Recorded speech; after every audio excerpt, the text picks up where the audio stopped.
حضرت سیدنا شیخ احمد بن ثابت رحمت اللہ علیہ فرماتے ہیں کہ میں قبلہ رخ بیٹھ کر درود پاک کے موضوع پر مضمون ترتیب دے رہا تھا کہ اچانک مجھ پر غنودگی طاری ہو گئی اور میری آنکھ لگ گئی۔ میں نے خواب میں اللہ تعالیٰ کے مقرب فرشتوں حضرت جبرائیل علیہ السلام، حضرت میکائیل علیہ السلام، حضرت اسرافیل علیہ السلام اور حضرت اسرائیل علیہ السلام کی زیارت کی۔ میں نے حضرت اسرائیل علیہ السلام سے عرض کی کہ میں اللہ عز و جل اور اس کے پیارے حبیب صلی اللہ علیہ وآلہ وسلم کا واسطہ دے کر التجا کرتا ہوں کہ آپ میری جان نکالتے وقت مجھ پر نرمی فرمائیں۔ فرمایا رسول اللہ صلی اللہ علیہ وآلہ وسلم پر کثرت سے درود پڑھا کرو۔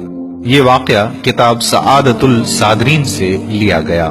آپ تمام دوستوں سے گزارش کرتا چلوں، ثواب کی نیت سے اس ویڈیو کو خوب پھیلائیں۔